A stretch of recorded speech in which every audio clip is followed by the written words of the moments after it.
ಏನೋ ಮಾಡಿದ್ರಿ?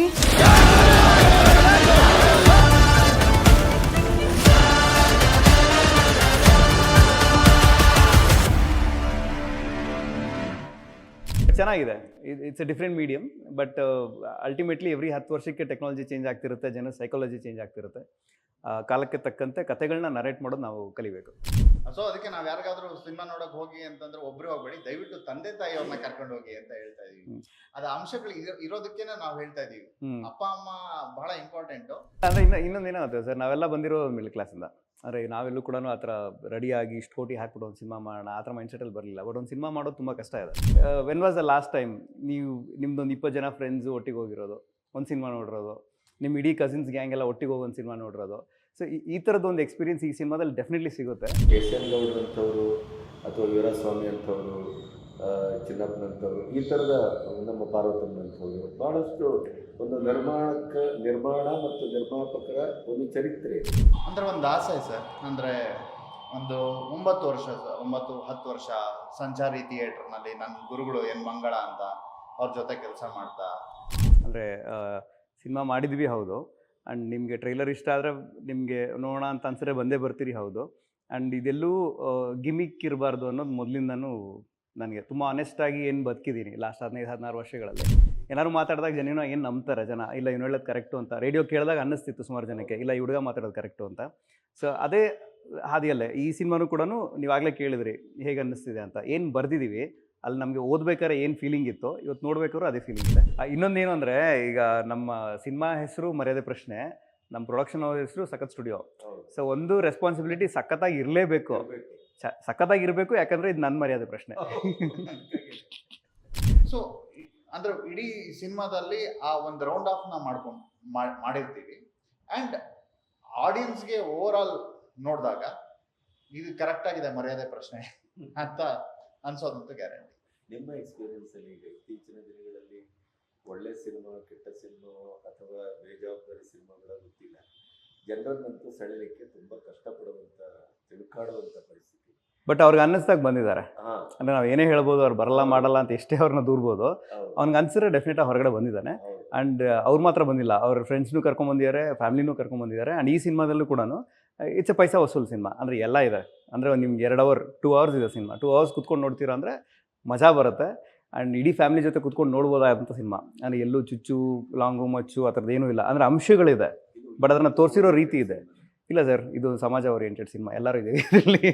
ಅಂದರೆ ಯೂತು ಇದ್ದೀವಿ, ಅಪ್ಪ ಅಮ್ಮನೂ ಇದ್ದೀವಿ, ನಮ್ಮ ಬಾಸುಗಳು ಇದ್ದಾರೆ, ಎಲ್ಲರೂ ಕೂಡ ಕಾಣಿಸ್ತಾರೆ ಇದರಲ್ಲಿ. ನಮ್ಗೆ ರಿಕ್ವೆಸ್ಟ್ ಏನು ಅಂತ ಹೇಳಿದ್ರೆ, ಯೂಶ್ವಲಿ ಒಬ್ಬರು ಹೋಗಿ ಸಿನಿಮಾ ನೋಡ್ಕೊಂಬಂದು ಈ ಥರದ್ದು ಏನೋ ಒಂದು ಇರುತ್ತೆ. But when was the last time ನೀವು ನಿಮ್ದೊಂದು 20 ಜನ ಫ್ರೆಂಡ್ಸು ಒಟ್ಟಿಗೆ ಹೋಗಿರೋದು, ಒಂದು ಸಿನಿಮಾ ನೋಡಿರೋದು, ನಿಮ್ಮ ಇಡೀ ಕಸಿನ್ಸ್ ಗ್ಯಾಂಗ್ ಎಲ್ಲ ಒಟ್ಟಿಗೆ ಹೋಗಿ ಒಂದು ಸಿನಿಮಾ ನೋಡಿರೋದು? ಸೊ ಈ ಥರದ್ದೊಂದು ಎಕ್ಸ್ಪೀರಿಯನ್ಸ್ ಈ ಸಿನಿಮಾದಲ್ಲಿ ಡೆಫಿನೆಟ್ಲಿ ಸಿಗುತ್ತೆ. ಆ್ಯಂಡ್ ಹೋದರೂ ಕೂಡ ಮೋಸ ಇಲ್ಲ. ಅಂದರೆ ವಾಪಸ್ ಬಂದಮೇಲೆ ನೀವೇ ಹೇಳ್ತೀರಾ, ಅಂದರೆ ಲೈಕ್ ಓಕೆ ನೀವೇನೋ ಅದು ಇಂಟರ್ವ್ಯೂನಲ್ಲಿ ಹೇಳಿದ್ರಿ, ಇನಿಷಿಯಲಿ ಬಿಲ್ಡಪ್ ಅಂತ ಅನ್ನಿಸ್ತು, ಬಟ್ ಸಿನಿಮಾ ನೋಡಿದ್ವಿ ನಮಗೆ ಖುಷಿ ಕೊಡ್ತು ಅಂತ ಗ್ಯಾರಂಟಿ ಹೇಳ್ತೀರಾ. ಆ ಗ್ಯಾರಂಟಿ ಇದೆ. ಸೊ ಅದಕ್ಕೆ ನಾವು ಯಾರಿಗಾದ್ರೂ ಸಿನಿಮಾ ನೋಡಕ್ ಹೋಗಿ ಅಂತಂದ್ರೆ ಒಬ್ರು ಹೋಗ್ಬೇಡಿ, ದಯವಿಟ್ಟು ತಂದೆ ತಾಯಿಯವ್ರನ್ನ ಕರ್ಕೊಂಡು ಹೋಗಿ ಅಂತ ಹೇಳ್ತಾ ಇದೀವಿ. ಅದ ಅಂಶಗಳು ಇರೋದಕ್ಕೇನೆ ನಾವು ಹೇಳ್ತಾ ಇದೀವಿ. ಅಪ್ಪ ಅಮ್ಮ ಬಹಳ ಇಂಪಾರ್ಟೆಂಟ್. ಅದೇ ಹೇಳಿದ್ನಲ್ಲ, ಎಲ್ಲಾ ಪಾತ್ರಗಳಿಗೂ ಅದರ ವಿಶೇಷತೆ ಖಂಡಿತ ಇದೆ. ಅಂದ್ರೆ ಅದರ್ವೈಸ್ ಇಷ್ಟು ನಟರುಗಳು ಮಾಡಿದ್ದಾರೆ. ಅಂದ್ರೆ ಕಾಸ್ಟಿಂಗ್ ನೀವು ಗಮನಿಸಿದ್ರೆ ಎಲ್ಲ ನಟರು ಇಂಡಿವಿಜುವಲ್ ಅವ್ರವರೇ ಸಿನಿಮಾ ಮಾಡುವಂತವ್ರೆ. ಬಟ್ ಇಡೀ ಎಲ್ಲಾ ನಟರು ಒಂದೇ ಸಿನಿಮಾದಲ್ಲಿ ಓಕೆ ಮಾಡಿ ನಮ್ ಜೊತೆ ಕೈ ಜೋಡಿಸಿದ್ದಾರೆ. ಅದ್ರ ಅರ್ಥ ಜಗತ್ತಿನಲ್ಲಿ ಅವರು ಪ್ರತಿಭೆಯನ್ನ ಶುರು ಮಾಡಿಯೂ ಕೂಡ ಎಲ್ಲೋ ಒಂದು ಕಡೆ ಪ್ರಯಾಣದಲ್ಲಿ ಹಿಂದೆ ನಿಂತಿದ್ರು ಕೆಲವರು. ಇಲ್ಲ, ಹಂಗಿರ್ಲಿಲ್ಲ. ಅಂದ್ರೆ ಒಳ್ಳೆ ಸಬ್ಜೆಕ್ಟ್ಸ್ ಅವ್ರ ಹತ್ರ ಬರ್ಲಿಲ್ಲ ಅಷ್ಟೇ. ಅಂದರೆ ಮಾಡೋರು ಕರೆಕ್ಟಾಗಿ ಅವ್ರ ಹತ್ರ ಹೋಗಿದ್ರು, ಅವ್ರು ಎಸ್ ಅಂತಿದ್ರು. ಅವ್ರಿಗೆ ಬಂದಿರೋ ಸಿನಿಮಾಗಳು ಅವ್ರಿಗೆ ಇಷ್ಟ ಇರಲಿಲ್ಲ, ಅವ್ರು ಮಾಡಲಿಲ್ಲ. ಐ ಥಿಂಕ್ ಈ ಸಬ್ಜೆಕ್ಟಲ್ಲಿ ಅವ್ರಿಗೆ ಏನೋ ಕಾಣಿಸ್ತು, ಎಸ್ ಅಂತ ಹೇಳಿದ್ರು. ಎಬಿಲಿಟಿ ಇದೆ ಸರ್. ಇಟ್ಸ್ ಅಬೌಟ್ ನಾವು ಅವ್ರ ಹತ್ರ ಹೆಂಗೆ ಕೆಲಸ ತೆಗಿಸ್ತೀವಿ. ಇದೇ ಆ್ಯಕ್ಟ್ರು ಬೇರೆ ಸಿನಿಮಾದಲ್ಲಿ ಬೇರೆ ಥರ ಕಾಣಿಸ್ತಿದ್ದಾರೆ, ನಮ್ಮ ಸಿನಿಮಾಲಿ ಬೇರೆ ಥರ ಕಾಣಿಸ್ತಿದ್ದಾರೆ. So I think as a team, as a director ಅವ್ರು ಏನು ತೆಗ್ಸಿದ್ದಾರೆ ಅವ್ರ ಕೈಯಲ್ಲಿ ಆ ರೀತಿ ಕಾಣಿಸ್ತಾರೆ ಅವರು ಅಂತ. ನಾ ಹಂಗೆ ಅಚಾನಕ್ಕಾಗಿ ಸಿಕ್ಕಂತ ಫ್ರೆಂಡ್ ಅಂತಾರಲ್ಲ ಹಂಗೆ ಆ್ಯಕ್ಚುಲಿ ಇವ್ರದ್ದೊಂದು ಶಾರ್ಟ್ ಇದು ಮೈಕ್ರೋ ಮೂವಿ ನೋಡಿದ್ದೆ ಬೆಸ್ಟ್ ಆ್ಯಕ್ಟರ್ ಅಂತ. ಅಲ್ಲಿ ಅವ್ರಿಗೆ ಟೆಕ್ನಿಕಲಿ ಅವ್ರು ಮಾಡಿದಂಥ ರೀತಿ ಪ್ರೆಸೆಂಟ್ ಮಾಡಿದ ರೀತಿ ತುಂಬ ಇಷ್ಟ ಆಯಿತು. ಅಲ್ಲಿಂದ ಸುಮಾರು ಕಾನ್ವರ್ಸೇಷನ್ಸ್ ಮಾಡ್ತಾ ಇದ್ವಿ. ನಾನು ಜಿ ಸಂಸ್ಥೆಯಲ್ಲಿದ್ದಾಗ ಒಂದಷ್ಟು ವೆಬ್ ಸೀರೀಸ್ ಮಾಡಬೇಕು ಅನ್ನೋದು ಒಂದು ನನ್ನ ಟಾಸ್ಕ್ ಇತ್ತು. ಆವಾಗ ಒಂದು 2-3 ವೆಬ್ ಸೀರೀಸ್ ಅವ್ರ ಜೊತೆ ಡಿಸ್ಕಸ್ ಮಾಡ್ತಿರ್ಬೇಕಾದ್ರೆ ಅನ್ನಿಸ್ತು, ಅಂದರೆ ಇವ್ರ ಥಾಟ್ ಪ್ರೊಸೆಸ್ ಚೆನ್ನಾಗಿದೆ, ಕ್ಲಾರಿಟಿ ಇದೆ. ಬಿಕಾಸ್ ಆ ಕ್ಲಾರಿಟಿ ಇದ್ದಾಗ ಒಂದು ಆ್ಯಸ್ ಎ ಸಿನಿಮಾಟೋಗ್ರಫರ್ ಕೂಡ ಹೌದು, ಆ್ಯಸ್ ಎ ರೈಟರ್ ಕೂಡ ಹೌದು, ಆ್ಯಸ್ ಎ ಡೈರೆಕ್ಟರ್ ಕೂಡ ಹೌದು. ಎಲ್ಲ ಗೊತ್ತಿರೋದ್ರಿಂದ ಏನಾದ್ರು ಹೇಳಿದಾಗ ಡೀಟೇಲ್ಡಾಗಿ ಹೇಳ್ತಾರೆ. ಈ ಶಾರ್ಟು, ಈ ಲೈಟಿಂಗ್ ಹಿಂಗಿರುತ್ತೆ, ಈ ಲೆನ್ಸ್ ಇರುತ್ತೆ, ಇದು ಹಿಂಗೆ ಹೋಗುತ್ತೆ, ಆ ಎಡಿಟ್ ಪ್ಯಾಟರ್ನಲ್ಲಿ ಯೋಚನೆ ಮಾಡಿ ಹೇಳ್ತಾರೆ. ಆ ಕ್ಲಾರಿಟಿ ಇಷ್ಟ ಆಯಿತು. ಐ ಥಿಂಕ್ ಡಿಸ್ಕಸ್ ಮಾಡೋಕ್ಕೆ ತುಂಬ ಈಸಿ ಆಗಿದೆ ಅವ್ರ ಜೊತೆಗೆ. ಆ್ಯಂಡ್ ಅಂದ್ರೆ ನಾನು ಮತ್ತೆ ವಾಪಸ್ ಹೇಳಬೇಕು ಅಂದರೆ, ಪ್ರದೀಪ್ ಅವರು ಯಾವ್ಯಾವುದೋ ಕಥೆಗಳ ಬಗ್ಗೆ ಚರ್ಚೆ ಮಾಡ್ತಿರ್ಲಿಲ್ಲ. ಏನಾದರೂ ವಿಶೇಷತೆ ಇದ್ರೆ ಆ ಲೈನ್ನ ಮಾತ್ರ ನನ್ನ ಹತ್ರ ಹೇಳಿ ಇದು ಹೆಂಗ್ ಅನ್ಸುತ್ತೆ. ಸೊ ನಮ್ ಡಿಸ್ಕಷನ್ ತುಂಬಾ ಚೆನ್ನಾಗಿತ್ತು. ಅಂದ್ರೆ ಇವತ್ತೇನೇ ಆದ್ರೂ ನಮ್ಗೆ ಅನ್ಸೋದು, ಓಕೆ ಅದೊಂದು ಯಾವ್ದೋ ಕಥೆ ಇದೆಯಲ್ಲ, ಒಂದ್ 18 ಕತೆ ಮಾತಾಡಿದೀವಿ ಸರ್, 5 ಕತೆ ಸ್ಕ್ರಿಪ್ಟ್ ಇದೆ, ಕಂಪ್ಲೀಟ್ ಅಷ್ಟು ಕಥೆಗಳಿದೆ, ರೆಡಿ ಇದೆ. ಸೊ ಸಿನಿಮಾ ತಕ್ಷಣ ಮಾಡಕ್ ಹೋಗ್ತೀವಿ ಅಂತಲ್ಲ, ಅನ್ಸಿದ್ದನ್ನ ಬರಿಬೇಕು. ಅನ್ಸಿದ್ದನ್ನ ಬರೀಲಿಲ್ಲ ಅಂದ್ರೆ ಮರ್ತೋಗುತ್ತೆ. ಅಂದ್ರೆ ಮರ್ತೋಗುತ್ತೆ, ಅದರ ಡೆವಲಪ್ಮೆಂಟ್ ಮಾಡೋದಕ್ಕೆ ಬರ್ದಿದ್ರೆ ಈಸಿ ಆಗುತ್ತೆ. ಸೊ ನಮ್ಗದು ಎವ್ರಿ ಡಿಸ್ಕಷನ್ನು ಆ ತರ ಬಿಲ್ಡ್ ಆಗಿರೋದ್ರಿಂದ ಒಂದು ಸ್ನೇಹ, ಅದ್ರ ಜೊತೆಗೆ ಈ ಒಂದು ಅಭಿರುಚಿಗಳು ಸರಿಯಾಗಿದ್ರೆ, ಅಂದ್ರೆ ಒಂದೇ ತರ ಇದ್ದಾಗ ಇನ್ನಷ್ಟೇನೋ ಒಂದು ಮಾಡ, ಅಥವಾ ಕ್ವಶನ್ಸ್ ಅಂಡ್ ಆನ್ಸರ್ ಇದೆ ನಮ್ಮಿಬ್ರಲ್ಲೂ. ಅಂದ್ರೆ ನಾನು ಏನೇ ಹೇಳಿದ್ರು ಅವ್ರು ಒಪ್ಪಂಗಿಲ್ಲ, ಅವ್ರೇನು ಹೇಳಿದ್ರು ನಾನು ಒಪ್ಪಂಗಿಲ್ಲ. ಇಬ್ರಲ್ಲೂ ಅದು ವಾದ ಅದೆಲ್ಲ ಖಂಡಿತ ಇದೆ. ಅಲ್ಟಿಮೇಟ್ಲಿ ಸಿನಿಮಾ ದೊಡ್ಡದು ನಮಗೆ. ನಮ್ಮಿಬ್ರಿಗೂ ಪ್ರೊಡ್ಯೂಸರ್, ಡೈರೆಕ್ಟ್ರು, ಈಗೋ ಅವೆಲ್ಲ ಯಾವುದೂ ಇಲ್ಲ. ಸಿನಿಮಾ ದೊಡ್ಡದು, ಅದು ನಿಂತ್ರೆ ಎಲ್ಲರೂ ಗೆಲ್ತೀವಿ. ಸೊ ಆ ಥರ ಒಂದು ಬಿಲ್ಡ್ ಆಗಬೇಕು, ಆ ಥರದೊಂದು ಬಿಲ್ಡ್ ಮಾಡಬೇಕು. ಒಂದು ಸಂಸ್ಥೆಗೆ ಅಷ್ಟು ಒಂದು ಮುಂದಿನ ಸಿನಿಮಾದ ಈ ವಿಷಯಗಳ ಬಗ್ಗೆ ಅಷ್ಟು ಆಸಕ್ತಿ ಇದ್ದಾಗ ನಂಗೆ ಸಾಥ್ ಕೊಡೋದ್ರಲ್ಲಿ ಅಥವಾ ಅವ್ರು ನಂಗೆ ಸಾಥ್ ಕೊಡೋದ್ರಲ್ಲಿ ಸಮಸ್ಯೆ ಇಲ್ಲ. ನಮ್ಮಿಬ್ರು ಸಾಥ್ ಇಂತ ಇಂಪಾರ್ಟೆಂಟು, ಸಿನಿಮಾ ಚೆನ್ನಾಗಾಗುತ್ತೆ ಅಂತ. ನೀವೇ ಕಾಣಿಸ್ಕೊಳ್ತೇನೆ, ನಿಮ್ಮ ಧ್ವನಿಯ ಮೂಲಕವೇ ನಿಮ್ಮ ವ್ಯಕ್ತಿತ್ವವನ್ನ, ರೂಪವನ್ನ, ಸ್ವರೂಪವನ್ನ ಎಲ್ಲವನ್ನ ಜಗತ್ತಿಗೆ ತೋರಿಸುವಂತ ಒಬ್ಬ ಮನುಷ್ಯನಿಗೆ ಸಂಪೂರ್ಣವಾಗಿ ವಿಜುವಲ್ ಮೀಡಿಯಾದಲ್ಲಿ ಕಾಣಿಸ್ಕೊಂಡಾಗ ಇರುವ ಸವಾಲುಗಳೇನು, ಮತ್ತೆ ಅಲ್ಲಿ ಅದರ ಅಡ್ವಾಂಟೇಜ್? ಇಲ್ಲ, ರೇಡಿಯೋ ಇನಿಷಿಯಲಿ ಇದ್ದಾಗ ನಾವು ಕಾಣಿಸ್ತಿರ್ಲಿಲ್ಲ. ಸೋಷಿಯಲ್ ಮೀಡಿಯಾ ಬಂದಮೇಲೆ ಇವನಾ ಹಿಂಗಿದಾನ ಅಂತ ಗೊತ್ತಾಗೋಯ್ತು ಅದು ಆ್ಯಕ್ಚುಲಿ ನಾವು ಹೆಂಗಿದ್ದೀವಿ ಅಂತ. ಬಟ್ ವಿಜುವಲಲ್ಲಿ ಒಂದು ಕತೆ ಕಟ್ಟಬೇಕಾದ್ರೆ ಬರೀ ವಿಜುವಲ್ ಮಾತ್ರ ಇರಲ್ಲ, ಅಲ್ಲಿ ಒಂದು ಸೌಂಡ್ ಸೆನ್ಸ್ ಕೂಡ ಬರುತ್ತೆ. ಅಂದರೆ ಎಸ್ಪೆಷಲಿ ಥಿಯೇಟ್ರಲ್ಲಿ ನಾವು ಕತ್ಲೆ ಕೋಣೆಯಲ್ಲಿ ನೋಡಬೇಕಾದ್ರೆ ವಿಜುವಲ್ಲು, ಸೌಂಡು, ಮಾತು ಅದೆಲ್ಲ ಓವರ್ ಆಲ್ ಹಿಂಗೆ ಪ್ಯಾಕೇಜ್ ಆಗಿದೆ. ಆ ಎಕ್ಸ್ಪೀರಿಯನ್ಸ್, ಎಸ್ಪೆಷಲಿ ಸೌಂಡ್ ಡಿಸೈನ್ ಅದೆಲ್ಲ ನಂಗೆ ತುಂಬ ಇಷ್ಟ. ಅಂದರೆ ಆ ಬ್ಯಾಕ್ಗ್ರೌಂಡಿಂದ ಬಂದಿರೋದ್ರಿಂದ ಈ ಸಿನಿಮಾನ ಪ್ಯಾಕೇಜ್ ಮಾಡಬೇಕಾದ್ರೆ, ಅಂದರೆ ರೈಟ್ ಫ್ರಮ್ ಮ್ಯೂಸಿಕ್ಕಿಂದ ಹಿಡಿದು ಅಥವಾ ಎಡಿಟಿಂದ ಕೂಡ ಇದು ಹಿಂಗಿದ್ರೆ ಚೆನ್ನಾಗಿರುತ್ತೆ ಅನ್ನೋ ಥಾಟ್ ಪ್ರೊಸೆಸ್ನಲ್ಲಿ ಸರ್ ಹತ್ರ ಸಜೆಷನ್ಸ್ ಹೇಳ್ತಾ ಹಿಂಗೆ ಮಾಡೋಣ ಹಂಗೆ ಮಾಡೋಣ ಅಂತೇಳಿ ಒಂದು ಒಳ್ಳೆ ಚಂದವಾಗಿರೋ ಪ್ರಾಡಕ್ಟ್ ಮಾಡಿದ್ದೀವಿ. But visual is always good sir. ಅಂದರೆ ಸುಮಾರು ವಿಷಯಗಳನ್ನ ಹೇಳಲಿಕ್ಕೆ ಒಂದು ಚಾನ್ಸು. ರೇಡಿಯೋದಲ್ಲಿ ನಾವು ಹೇಳಿದ್ರೆ ಅವ್ರು ಇಮ್ಯಾಜಿನ್ ಮಾಡ್ಕೋಬೇಕಾಗತ್ತೆ. ಇಲ್ಲಿ ಬೇಡ, ತೋರಿಸ್ತೀವಿ, ಇಮ್ಯಾಜಿನೇಷನ್ ಏನು ಬೇಡ, ಏನಿದೆ ಅದನ್ನು ತೋರಿಸ್ಬಿಡ್ತೀವಿ. ಬಟ್ ಚೆನ್ನಾಗಿದೆ. It's A different medium. But ultimately every 10 ವರ್ಷಕ್ಕೆ ಟೆಕ್ನಾಲಜಿ ಚೇಂಜ್ ಆಗ್ತಿರುತ್ತೆ, ಜನರ ಸೈಕಾಲಜಿ ಚೇಂಜ್ ಆಗ್ತಿರುತ್ತೆ. ಕಾಲಕ್ಕೆ ತಕ್ಕಂತೆ ಕಥೆಗಳನ್ನ ನರೇಟ್ ಮಾಡೋದು ನಾವು ಕಲಿಬೇಕು, ಮೀಡಿಯಂ ಯಾವುದೇ ಆಗಿರಲಿ ಅದು. ಒಬ್ಬ ನಿರ್ಮಾಪಕನಾಗಿ ನೀವು ತೊಡಗಿಸ್ಕೊಂಡಾಗ ಇದರ ಎಕ್ಸ್ಪೀರಿಯನ್ಸ್ ಹೇಗೆ, ಅಥವಾ ಒಬ್ಬ ನಿರ್ಮಾಪಕ ಹೇಗಿರಬೇಕು? ಇಲ್ಲ, ಅಂದರೆ ನಮ್ಮ ಮೊದಲಿಂದನೂ ಅದೇ ಇದ್ದಿದ್ದು. White and white hockey gold ಎಲ್ಲ ಹಾಕ್ಕೊಂಡು ಫಾರ್ಚುನರ್ಲಿ ಇಳಿದು ಆ ಮಾಡಲ್ ನಾವು ಯಾವತ್ತೂ ಯೋಚನೆ ಮಾಡಿಲ್ಲ. ಅಂದರೆ ಇವತ್ತಿಗೂ ಒಂದು ಅಸಿಸ್ಟೆಂಟ್ ಡೈರೆಕ್ಟರ್ ಥರ ಕೆಲಸ ಮಾಡ್ತಾ ಇದ್ದೀನಿ. ಇವತ್ತು ಎಲ್ಲ ಡಿಪಾರ್ಟ್ಮೆಂಟ್ ನುಗ್ತಾ ಇದ್ದೀನಿ. ಅದೇನಾಗುತ್ತೆ, ಆ ಥಾಟ್ ನೀವು ಮೊದಲು ಹೇಳಿದ್ರಲ್ಲ, ಈ ದುಡ್ಡು ಹಾಕಿ ಈ ಚೆಲ್ತಿದ್ದಾರೆ ಅಂತ, ಚೆಲ್ಲೋ ಅವಶ್ಯಕತೆ ಇಲ್ಲ. ಸ್ಟ್ರಾಟಜಿಕ್ಕಾಗಿ ನೀವು ಪ್ಲಾನ್ ಮಾಡಿದ್ರೆ ಇವತ್ತೊಂದು ಒಳ್ಳೆ ಬಜೆಟ್ನಲ್ಲಿ ಒಳ್ಳೆ ಸಿನಿಮಾ ತಯಾರಿ ಮಾಡಬಹುದು. KCN ಗೌಡ್ರು ಅಂತವರು ಅಥವಾ ವೀರಸ್ವಾಮಿ ಅಂತವರು, ಚಿನ್ನಪ್ಪನಂತವರು, ಈ ಥರದ ನಮ್ಮ ಪಾರ್ವತಮ್ಮನಂತವರು ಬಹಳಷ್ಟು ಒಂದು ನಿರ್ಮಾಣ ಮತ್ತು ನಿರ್ಮಾಪಕರ ಒಂದು ಚರಿತ್ರೆ ಇದೆ. ಅವರೆಲ್ಲರಲ್ಲೂ ಕೂಡ ಒಂದು ವಿಷನ್ ಇತ್ತು. ಅಂದ್ರೆ ಅವರು ಬರೀ ನನ್ನ ಪ್ರಾಜೆಕ್ಟು ನನ್ನದು ಒಂದು ಮಾತ್ರ ಯೋಚನೆ ಮಾಡ್ತಿರ್ಲಿಲ್ಲ. ದುಡ್ಡು ಹಾಕಿ ಹೌದು ದುಡ್ಡು ತೆಗಿಬೇಕು ಅಂತ ಬಂದವರಲ್ಲ. ಹೌದು. ಇಲ್ಲಾಂದ್ರೆ 7-8 ಆನೆಗಳು ಭಸ್ಮಾದಾಗಲೂ ಕೂಡ ಹುಲಿ ಹಾಲಿನ ಮೇವನ್ನ ಕಾನೂನು ಮತ್ತು ಎಲ್ಲಾ ಹೋರಾಟವನ್ನ ಮೀರಿ ಗೌಡ್ರು ಮಾಡ್ತಿರ್ಲಿಲ್ಲ. ಹೌದು. ಅಥವಾ ವೀರಸ್ವಾಮಿ ಅಂತವ್ರು. ಈಗ ನೀವು, ನಾನು ನಿನ್ನೆನೆ ನೋಡ್ತಾ ಇದ್ದೆ, ನಾನೇ ನಿಮ್ಮನಿಲ್ಲ, ನಿಮ್ಗೆ ಯಾವುದೇ ತಾಂತ್ರಿಕವಾದ ಸೌಲಭ್ಯಗಳಿರ್ಲಿಲ್ಲ. ಹೌದು. ಜನರಿಂದ ಹಿಡಿದು ಕಾರ್ಗಳಿಂದ, ನೀವು ಅಲ್ಲಿ ಫಸ್ಟ್ ಆ ಬೈಕ್ ರೇಸ್ ಅಲ್ಲಿ ನೋಡ್ಬೇಕು, ಕಾರ್ಗಳನ್ನ ನಿಲ್ಸಿದ್ದೆ ನೋಡಿ. ಅಂದ್ರೆ ಆ ಕಾಲದಲ್ಲಿ ಎಷ್ಟು ಶ್ರಮ ಪಡ್ತಾ ಇತ್ತು. ಅದಕ್ಕೆ ಅದರದ್ದು ಜೀವವನ್ನೇ ತೆಯ್ತಾ ಇತ್ತು. ಅಂದ್ರೆ ನಿರ್ಮಾಪಕ ಅನ್ನೋದು ಕೇವಲ ಇವತ್ತು ಕಾಣಿಸ್ಕೊಳ್ಳ ಸ್ವರೂಪ ಅಲ್ಲ. ಈಗ ಬಹುತೇಕವಾಗಿ ನಿಮ್ಮ ಹಾಗೆ ಒಂದು ಭೌತಿಕವಾದ ಸಾಂಗತ್ಯ ಇರುವ ದುಡ್ಡು ಹಾಕಿ ಒಂದು ಸಿನಿಮಾ ಮಾಡುವಾಗ್ಲೂ ಕೂಡ ನಿಮ್ಮ ವರ್ತನೆ ಬೇರೆ ತರ ಇರಬಹುದು ಅಂತ ನಾನು ನಿರೀಕ್ಷೆ ಮಾಡಿ. ಆ ಹಿನ್ನೆಲೆಯಲ್ಲಿ ಕೇಳಿದೆ ನಿಮ್ಮ ನಿರ್ಮಾಣದ ಒಟ್ಟು ಸ್ವರೂಪ ಹೇಗಿತ್ತು ಅಥವಾ ಇಲ್ಲ ಅಂದರೆ ಇನ್ನೊಂದೇನಾಗುತ್ತೆ ಸರ್, ನಾವೆಲ್ಲ ಬಂದಿರೋ ಮಿಡ್ಲ್ ಕ್ಲಾಸಿಂದ. ಅಂದರೆ ನಾವೆಲ್ಲೂ ಕೂಡ ಆ ಥರ ರೆಡಿಯಾಗಿ ಇಷ್ಟು ಕೋಟಿ ಹಾಕ್ಬಿಟ್ಟು ಒಂದು ಸಿನಿಮಾ ಮಾಡೋಣ ಆ ಥರ ಮೈಂಡ್ಸೆಟಲ್ಲಿ ಬರಲಿಲ್ಲ. ಬಟ್ ಒಂದು ಸಿನಿಮಾ ಮಾಡೋದು ತುಂಬ ಕಷ್ಟ ಇದೆ. ಅಂದರೆ ಇವತ್ತಿಗೆ ಅಷ್ಟು ದುಡ್ಡು ಅಂದರೆ ಒಂದು ಕಡೆಗೆ ಸೇರಿಸಿ ಈ ಸ್ಟಾರ್ಟಿಂಗಿಗೆ ಇಷ್ಟು ಬೇಕಾಗುತ್ತೆ, ಪ್ರೊಡಕ್ಷನ್ಗೆ ಇಷ್ಟು ಬೇಕಾಗುತ್ತೆ, ನಾವು ಪೋಸ್ಟ್ ಪ್ರೊಡಕ್ಷನ್ ಇಷ್ಟು ಖರ್ಚಾಗುತ್ತೆ, ಮಾರ್ಕೆಟಿಂಗ್ ಇಷ್ಟು ಬೇಕಾಗುತ್ತೆ, ಎಲ್ಲ ಹಂತಗಳಲ್ಲೂ ಕೂಡ ಓಕೆ ಪ್ರತಿ ಹಂತದಲ್ಲೂ ಇದನ್ನು ಹೆಂಗೆ ಮುಂದಕ್ಕೆ ತೊಗೊಳೋಣ ಹಾಗೆ ಎಲ್ಲ ಒಟ್ಟಿಗೆ ಸೇರಿ ಈ ಸಿನಿಮಾ ನಿಲ್ಲಿಸಿದ್ವಿ. ಅಂದರೆ ಎಲ್ಲ ಹುಡುಗರು ಏಜ್ ಗ್ರೂಪ್ ನೀವು ನೋಡಿದ್ರೆ ಎಲ್ಲ 30-35 ಒಳಗಿದ್ದೀವಿ ಆ್ಯಕ್ಚುಲಿ. ಆ್ಯಂಡ್ ಇಡೀ ಟೀಮ್ ಹತ್ರ ಇದೆ. ಸೊ ಇಡೀ ಟೀಮ್ದು ಒಂದೇ ವಿಷನ್ ಇರೋದು, ಇಲ್ಲ ಈ ಥರದ್ದೇನೋ ಮಾಡ್ತಿದ್ದೀವಿ ಒಟ್ಟಿಗೆ ಸೇರಿಸೋಣ ಎನರ್ಜೀಸ್ ಅಂತ. ಸೊ ಆ ಥರ ಬ್ಯಾಕ್ಗ್ರೌಂಡು, ಆ ಥರ ಒಂದು ಬಿಹೇವಿಯರ್, ಆ ಥರ ನಮ್ಮನ್ನು ಬೆಳೆಸಿರೋ ರೀತಿ ಹಂಗಿರೋದ್ರಿಂದ ನಮಗೆಲ್ಲೂ ಕೂಡ ಆ ಥರ ನಾನು ಪ್ರೊಡ್ಯೂಸರು ನಾನು ಹಿಂಗಿರ್ಬೇಕು ಬರಲ್ಲ ಅದು ಆ್ಯಕ್ಚುಲಿ. ಅಂದರೆ ನಾವೆಲ್ಲ ಕೆಲಸಗಾರರು, ಕೆಲಸ ಬಿಟ್ಟು ಬೇರೆ ಎಲ್ಲ ಕಡೆ ಒಂದು ಲೈಟ್ ಬಾಯ್ ಇಂದ ಹಿಡಿದು ಸರ್ ಎಲ್ಲರ ಹತ್ರ ನಾವು ಡೈಲಿ ಸೆಟ್ಟಲ್ಲಿ ಡೈಲಿ ಎಲ್ಲರನ್ನೂ ಮಾತಾಡಿಸಿ ಆಮೇಲೆ ಕೆಲಸ ತಗೊಳ್ತಾ ಇದ್ದಿದ್ದು. ಅಂದ್ರೆ ಅವ್ರಿಗೆ ಒಂದು ಮರ್ಯಾದೆ ಪ್ರಶ್ನೆ ಅನ್ನೋದು ಬೇಸಿಕ್ ರೆಸ್ಪೆಕ್ಟ್ ಅದು ಆ್ಯಕ್ಚುಲಿ. ಅವ್ರಿಗೊಂದು ಅದು ಸಿಗ್ತಾ ಇಲ್ಲ ಎಲ್ಲೋ. ಆ ತರ ಒಂದು ಪ್ರೊಡಕ್ಷನ್ ಹೌಸ್ಗೆ ಆ ಥಾಟ್ ಪ್ರೊಸೆಸ್, ಊಟದಲ್ಲಿ ವ್ಯತ್ಯಾಸ ಇಲ್ಲ. ಅಂದ್ರೆ ಇದೆಲ್ಲ ಸಮಸ್ಯೆಗಳು ಇರ್ಬೋದು ಇಡೀ ಇಂಡಸ್ಟ್ರಿಲಿ, ಬಟ್ ಪ್ರೊಡಕ್ಷನ್ ಹೌಸ್ ಒಂದು ಗುರಿ ಇದೆಯಲ್ಲ, ಆ ಗುರಿ ಇದು ಆರಂಭ. ಇದಕ್ಕಿಂತ ಮುಂಚೆ ಸರ್ ಫಸ್ಟ್ ಕನ್ನಡಕ್ಕೆ ವೆಬ್ ಸೀರೀಸ್ ಮಾಡಿದ ಸಂಸ್ಥೆ, ಆ ಸಂಸ್ಥೆಯಿಂದ ಬೇರೆ ಬೇರೆ ಕೆಲಸಗಳು ಆಗಿದೆ. ಈಗ ಸಿನಿಮಾ ಅಂತ ಬಂದಾಗ ಇನ್ನಷ್ಟು ಯೋಚನೆಗಳನ್ನ ಇಟ್ಕೊಂಡೆ ಮಾಡ್ತಾ ಇದೀವಿ. ಒಬ್ಬ ಅಂದ್ರೆ ಪ್ರೊಡ್ಯೂಸರು ಅಥವಾ ಆ ತರದ ಗೊತ್ತಿಲ್ಲ ಅದಕ್ಕೆ ಯಾವ ತರ ಬಿಹೇವಿಯರ್ ಇರುತ್ತೆ ಅನ್ನೋದ್ರ ಬಗ್ಗೆ ನಂಗೆ ಐಡಿಯಾ ಇಲ್ಲ. ಬಟ್ ಆ ತರ ಕೇಳಿದ್ರೆ ಸೃಜನಶೀಲತೆ ಅನ್ನೋದು ಒಬ್ಬ ನಿರ್ಮಾಪಕನಿಗೆ ಅತಿ ಮುಖ್ಯ. ನಾನು ದಿ ಬೆಸ್ಟ್ ಆಕ್ಟರ್ ಅಲ್ಲಿ ಫಸ್ಟ್ ಒಂದು ಕ್ವಶನ್ ಆನ್ಸರ್ ಮಾಡಿದ್ದೆ.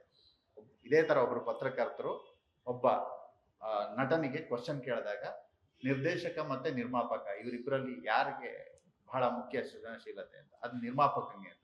ಅಂದ್ರೆ ಅವ್ನು ಆಯ್ಕೆ ಮಾಡಿಕೊಳ್ಳೋ ಕಥೆಯಿಂದ ಹಿಡಿದು ಅವ್ನು ಸಿನಿಮಾನ ಯಾರಿಗೆ ತಲುಪಿಸ್ಬೇಕು ಅನ್ನೋದ್ರಿಂದ ಹಿಡಿದು ಎಲ್ಲದು ಅವನಿಗೆ ಗೊತ್ತಿದ್ರೆ ಅವನ ಆಯ್ಕೆ, ಅವನ ವಿಜಯ ಸೋಲು ಮತ್ತು ಗೆಲುವಿನ ಪ್ರಶ್ನೆ. ಹಾ ಸರ್, ಒಳ್ಳೆ ಯೋಚನೆಗಳಾಗತ್ತೆ ಅಂತ ನಂಬಿರ್ತೀವಿ. ಅದಕ್ಕೊಂದು ಕಾಲ ಬರ್ಬೇಕಾಗಿರುತ್ತೆ. ಸೊ ನಾವು ನಂಬಿದೀವಿ ಇದೊಂದು ಒಳ್ಳೆ ಯೋಚನೆ, ಇದೊಂದು ಒಳ್ಳೆ ಕಾಲ ಅಂತ. ಸೊ ಅದಕ್ಕೋಸ್ಕರ ಮರ್ಯಾದೆ ಪ್ರಶ್ನೆ ಅನ್ನೋದನ್ನ ನಾವು ನಂಬಿದೀವಿ. ಅಂಡ್ ಜನ ಕೂಡ ಅದನ್ನ ಒಪ್ತಾರೆ ಅನ್ನೋದು. ಅದೇ ಹೇಳಿದ್ನಲ್ಲ ಸರ್, ಇಡೀ ಫ್ಯಾಮಿಲಿ ಬಂದು ನೋಡುವಂತ ಅಚ್ಚುಕಟ್ಟಾದ ಕನ್ನಡದ ಒಂದು ಒಳ್ಳೆ ಸಿನಿಮಾ ಅಂತ ಮತ್ತೆ ಒತ್ತಿ ಹೇಳ್ತೀವಿ. ಈಗ ನೀವು ಕಥೆಯನ್ನ ಕೇಳಿದಾಗ ಮತ್ತು ಕಥೆಯನ್ನ ಕೇಳಿ ಒಪ್ಪಿದಾಗ ಈಗ ಸಿನಿಮಾ ಆಗಿ ಮುಗಿದು ಈಗ ಬಿಡುಗಡೆಯ ಹಂತದಲ್ಲಿ ಬಂದು ನಿಂತಿದೆ. ನೀವೊಬ್ಬ ಜರ್ನಲಿಸ್ಟು ಹೌದು, ನೀವೊಬ್ಬ ಮೀಡಿಯಾದಲ್ಲಿ ಇದ್ದವರು, ಬಹಳ ಕೆಲಸ ಮಾಡಿದ್ರು. ಅದರ ಜೊತೆಗೆ ಆಮೇಲೆ ನೀವು ವೆಬ್ ಸೀರೀಸ್ ಅನ್ನು ಮಾಡಿದ್ರಿ. ಸೊ ಈ ಹೊತ್ತಿನಲ್ಲಿ ನಿಮ್ಮ ಮಾತನ್ನ ಬಹುಶಃ ಜನ ತುಂಬಾ ನಂಬ್ತಾರೆ ಅಂತ ಆಯ್ತಾ? ಯಾಕಂದ್ರೆ ನಿಮ್ಮ ಹಿಂದೆ ಒಂದು ಸುಳ್ಳಿನ ಯಾವುದೇ ಹಿಟ್ಟು ಮತ್ತು ಕೆಲಸ ಮಾಡಿಲ್ಲ.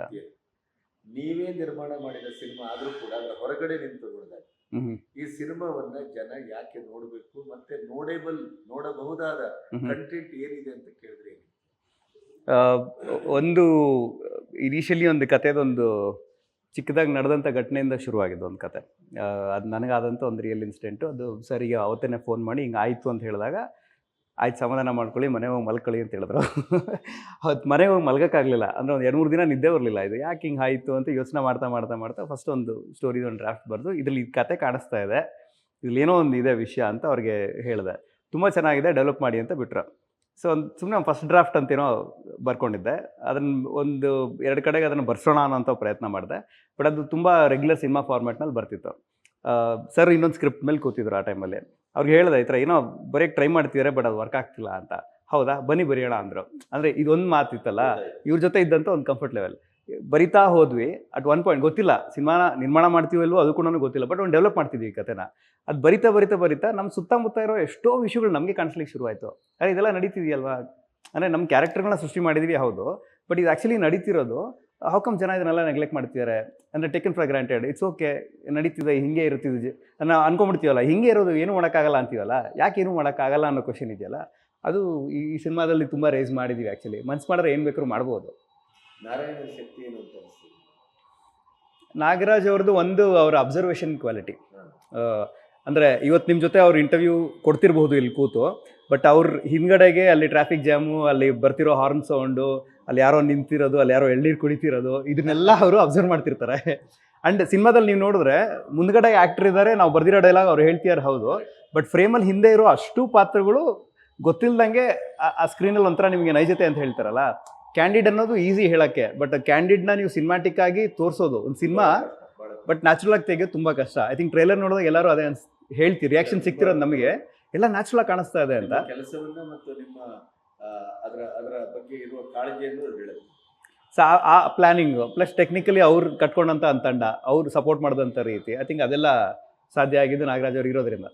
ನಾಗರಾಜ್, ನಿಮಗೆ ಈ ಹೊತ್ತಿನಲ್ಲಿ ನಿಮ್ಮ ಸಿನಿಮಾದ ಬಗ್ಗೆ ನಿಮಗಿರುವ ವಿಸ್ಮಯ ಏನು?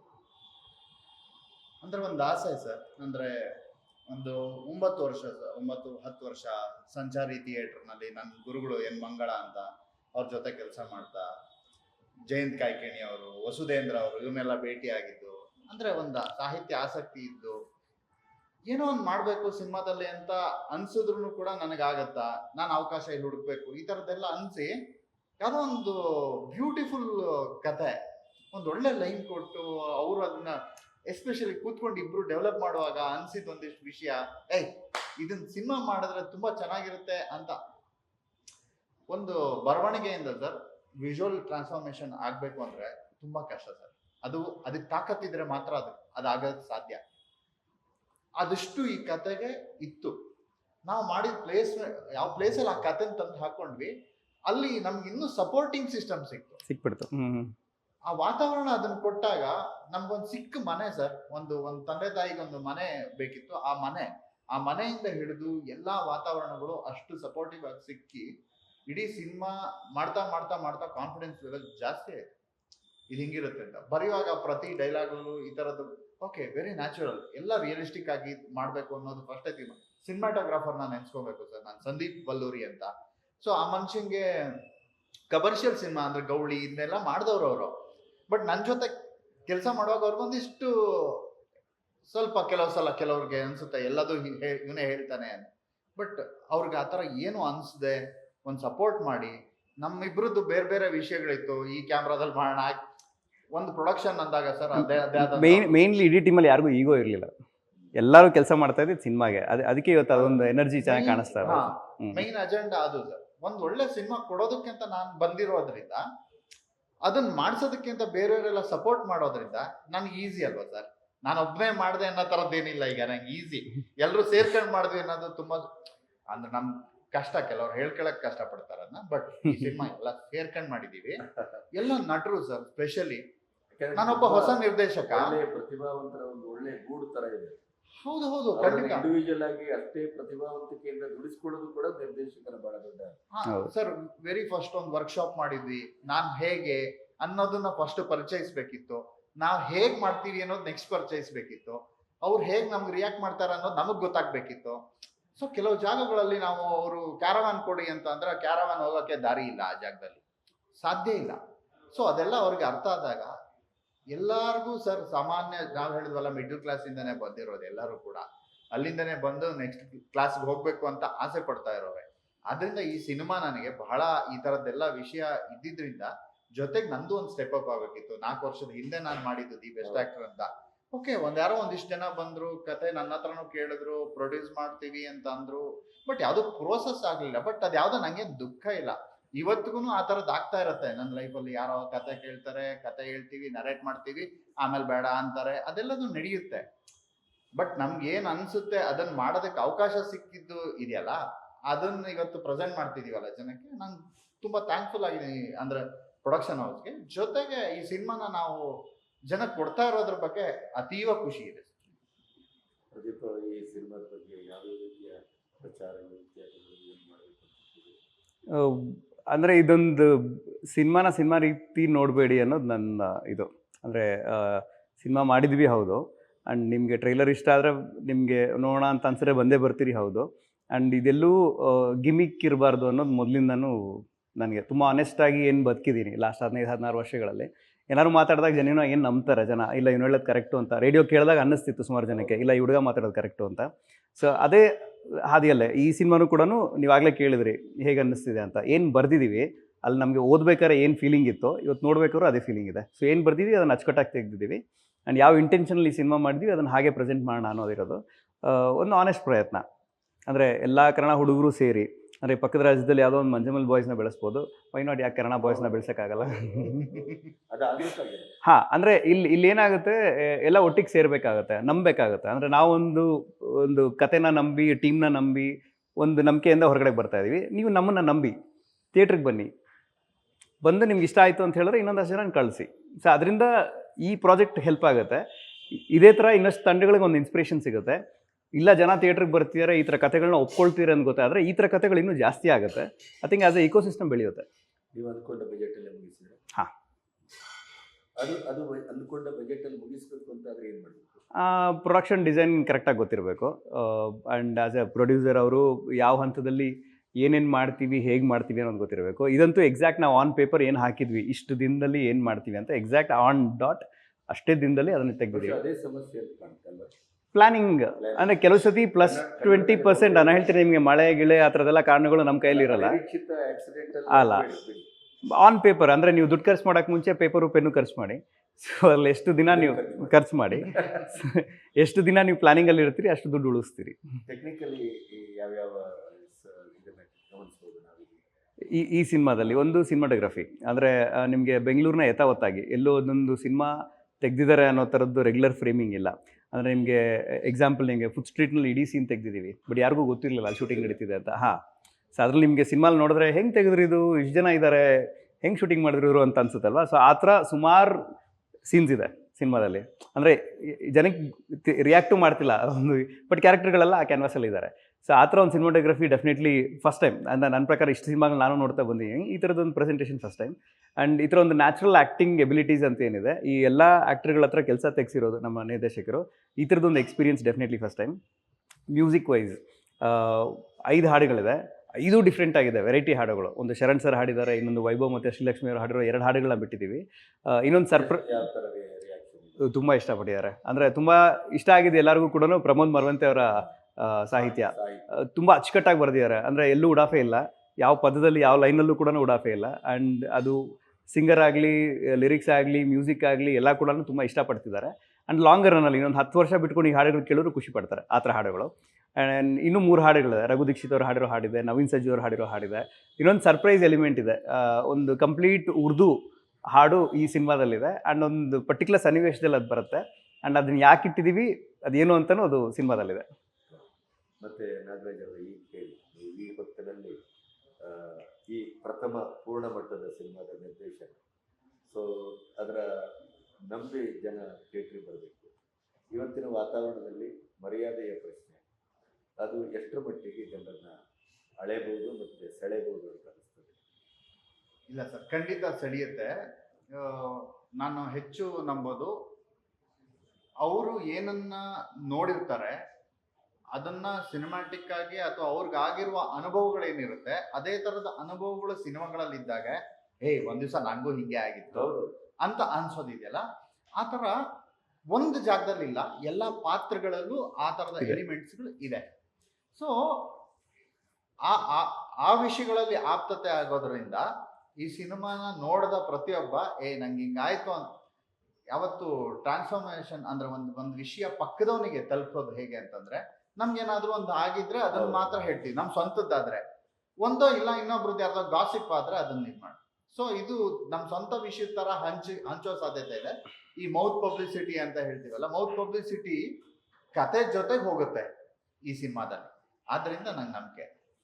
ಅಂದರೆ ತಗೊಂಡಿರೋ ವಿಷಯ ಮರ್ಯಾದೆ ಪ್ರಶ್ನೆ ಅಂದಾಗ ಒಂದು ಮರ್ಯಾದೆ ಸರ್. ಅಂದರೆ ಎಲ್ಲರಿಗೂ ಮರ್ಯಾದೆ ಕೊಡಬೇಕಾಗಿರೋ ವಿಷಯ. ಅಂದರೆ ಅವ್ರು ಯಾರೇ ಆಗಿರಲಿ, ಆ್ಯಂಡ್ ಏನೇ ಕೆಲಸ ಮಾಡ್ತಿರಲಿ, ಅವರು ಸಮಾಜದಲ್ಲಿ ಅವರು ಏನೋ ಅಲ್ಲಿದ್ದಾರೆ ಇಲ್ಲಿದ್ದಾರೆ ಅಂತ ನಾವು ಅಳತೆ ಹಾಕೋಕ್ಕಿಂತ ಒಬ್ಬ ಬೇಸಿಕ್ ಮನುಷ್ಯನಿಗೆ ಒಂದು ಮರ್ಯಾದೆ ಕೊಟ್ಟು ಮಾತಾಡಿಸಿದಾಗ ಆ ಕಡೆಯಿಂದ ಒಂದು ತುಂಬ ಪಾಸಿಟಿವ್ ಎನರ್ಜಿ ಇರುತ್ತೆ ಅಲ್ಲ, ಒಂದು ಸ್ಮೈಲ್ ಇರುತ್ತೆ, ಒಂದು ಎನರ್ಜಿ ಇರುತ್ತೆ, ಅದಿರುತ್ತೆ. ನಾವು ಆ ಕಡೆಗೆ ರಾಂಗ್ ಆಗಿ ಮಾತಾಡಿದ್ರೆ ಆ ಕಡೆ ಇರೋನು ತುಂಬ ರಾಂಗ್ ಆಗಿ ಕೆದಗ್ದಂಗೆ. ಈ ಬೇಸಿಕ್ ವಿಷಯನ ಇದರಲ್ಲಿ ಹೇಳಿದ್ದೀವಿ. ಐ ಥಿಂಕ್ ಅವ್ರ ಲೈಫಲ್ಲಿ ಆಗಿರೋ ಸುಮಾರು ಘಟನೆಗಳು ಅವ್ರಿಗೆ ನೆನಪಾಗುತ್ತೆ. ಬಹುಶಃ ನಿಮ್ಮ ವೃತ್ತಿ ಜೀವನದಲ್ಲಿ ಸಂಪಾದಿಸಿದ ಆತ್ಮೀಯತೆ ಇದೆ. ಹಾಂ ಸರ್. ಸಮೂಹದೊಟ್ಟಿಗೆ ಅದು ಇದಕ್ಕೆ ನಿಮಗೆ ಒಂದು ದೊಡ್ಡ ಕೆಲಸ ಮಾಡಬಹುದಾ ಅಂತ? ಆತ್ಮೀಯತೆ ಹಾಂ, ಡೆಫಿನೆಟ್ಲಿ ಸರ್. ಅಂದರೆ ಇವಾಗ ನನ್ನ ರೇಡಿಯೋ 10 ವರ್ಷಗಳಲ್ಲಿ ಯಾರು ಕೇಳಿದ್ದಾರೆ, ನೋಡಿದ್ದಾರೆ, ಜರ್ನಿ ನೋಡಿದ್ದಾರೆ ಹತ್ತಿರದಿಂದ, ಅಥವಾ ಮಾಡಿರೋ ವೆಬ್ ಸೀರೀಸ್ನೆಲ್ಲ ಅಪ್ರಿಷಿಯೇಟ್ ಮಾಡಿದ್ದಾರೆ. ಈ ಮೊದಲನೇ ಸಿನಿಮಾ ಆಬ್ವಿಯಸ್ಲಿ ಮೊದಲನೇ ಸಿನಿಮಾ ಅಂದರೆ ಇನ್ನೂ ಎಷ್ಟು ಜಾಗೃತೆಯಿಂದ ಮಾಡಿರ್ತೀವಿ ಅನ್ನೋದು ಒಂದು ಲೆಕ್ಕಾಚಾರ ಆ್ಯಂಡ್ ಒಂದು ಕತೆ ಆಯ್ಕೆ ಆ್ಯಂಡ್ ಯಾಕೆ ಈ ಕತೆ ಪಿಕ್ ಮಾಡಿದ್ದೀವಿ ಎಲ್ಲದಕ್ಕೂ ಒಂದಷ್ಟು ಕಾರಣಗಳಿವೆ ಆ್ಯಂಡ್ ಡೆಫಿನೆಟ್ಲಿ ಅಂದರೆ ಮೋಸ ಅಂತೂ ಇಲ್ಲ. ಯಾಕಂದ್ರೆ ಅದೇ ನಿಮ್ಮ ಜವಾಬ್ದಾರಿ ಕೂಡ ಅಂತ ಹೌದು. ಅನ್ಕೊಳ್ತೇನೆ. ಹೌದು ಹೌದು. ನಿಮ್ಮ ಪ್ರಥಮ ಸಿನಿಮಾದಲ್ಲಿ ಇನ್ನೊಂದೇನು ಅಂದರೆ ಈಗ ನಮ್ಮ ಸಿನಿಮಾ ಹೆಸರು ಮರ್ಯಾದೆ ಪ್ರಶ್ನೆ, ನಮ್ಮ ಪ್ರೊಡಕ್ಷನ್ ಅವ್ರ ಹೆಸರು ಸಖತ್ ಸ್ಟುಡಿಯೋ. ಹೌದು ಸೊ ಒಂದು ರೆಸ್ಪಾನ್ಸಿಬಿಲಿಟಿ ಸಖತ್ತಾಗಿ ಇರಲೇಬೇಕು, ಇರ್ಬೇಕು. ಸಖತ್ತಾಗಿರಬೇಕು, ಯಾಕಂದರೆ ಇದು ನನ್ನ ಮರ್ಯಾದೆ ಪ್ರಶ್ನೆ. So, wish you all the best. Thank you so much sir. Thank you so much sir. ಬಹಳ ಖುಷಿ ಆಯ್ತು ನನಗೆ. Thank you. ಯಾಕಂತಂದ್ರೆ ಒಂದು ನೀವು ನಮ್ಮ ವ್ಯವಸಾಯದವರು, ಹೌದು ಇನ್ನೊಂದು ಇವರು ನಮ್ಮ ಊರವರು, ಹಾಗಾಗಿ ಎಲ್ಲವೂ ಕೂಡಿ ಬಂದು ನಿಮಗೆ ಈ ಸಿನಿಮಾ ಗೆಲುವನ್ನು ತಂದುಕೊಡ್ಲಿ, ಮತ್ತೆ ಈ ಒಂದು ಪರಂಪರೆ ಹಾಂ ಸರ್. ನಮ್ಮ ಸಖತ್ ಸ್ಟುಡಿಯೋದ ಒಂದು ಪರಂಪರೆ ಹ್ಞೂ ಬೆಳೆಯಲಿ ಅಂತ ಆಶಿಸ್ತೀನಿ. Thank you so much Thank sir. you so much. Thank you. Thank you.